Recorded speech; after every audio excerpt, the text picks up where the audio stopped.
For thousands of years, humans left their homes to work. They traveled. They gathered.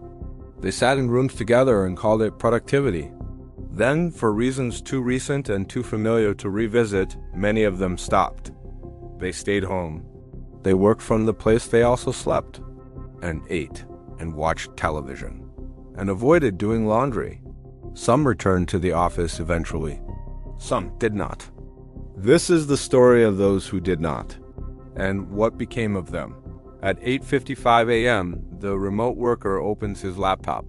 He is still in bed. This was not the plan. The plan involved a desk, a proper chair, and what the remote worker described to himself 6 months ago as a structured morning routine. The desk exists. It is in the corner of the room.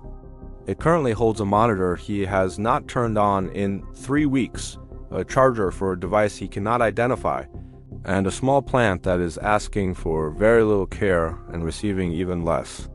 The remote worker has chosen the bed. The remote worker always chooses the bed.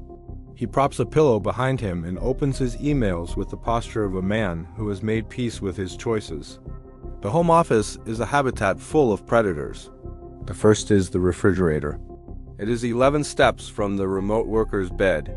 He has counted. By 10:30 a.m., he has visited it 4 times. Once for water, once for a snack.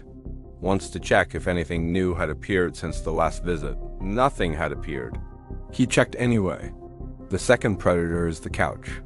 The remote worker moved to the couch at 10:47 a.m. to, quote, change his environment and boost focus. He was asleep by 11:15 a.m. He woke at 11:43 a.m. with a document open on his laptop that he had no memory of starting. It contained the words quarterly report and nothing else.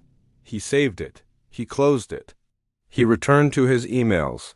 The third predator is the television. It is off. It has been off all morning. The remote worker is aware of it, the way one is aware of something that could, at any moment, become a problem. At 1 p.m., the remote worker has a video call. He puts on a shirt. Just the shirt. The camera does not go below the shoulders. This is known in the remote working community as the professional illusion. Everyone is doing it. Nobody mentions it. He moves to the desk for the first time today. He turns on the monitor. He angles the camera so the plant is not visible. The call begins. There are 7 people on it. 3 of them also appear to be at desks that exist primarily for video calls. 1 person is clearly in their kitchen. Nobody comments on the kitchen. The call lasts 47 minutes. It covers things that could have been an email. Everyone agrees on this privately. Nobody says it out loud. By 3 p.m., the remote worker has entered a state that productivity researchers call the drift.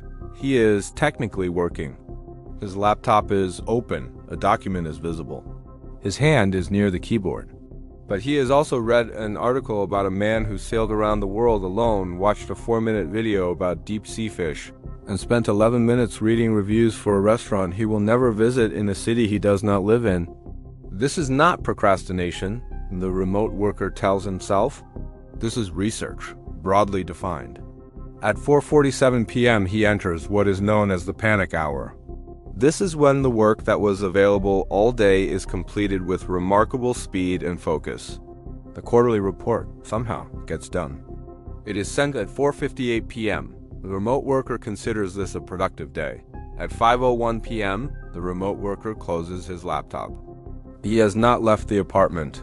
He has not changed out of the shirt he put on for the call. He has visited the refrigerator 9 times. He opens it one final time now. Not for anything specific. Out of a need to mark the end of the working day with something. He closes it without taking anything. Tomorrow his calendar shows 3 calls, 2 deadlines, and a reminder he set for himself 6 weeks ago that simply reads, "Be more disciplined." He snoozes the reminder. He has snoozed it before. He will snooze it again. The bed, as always, is right there.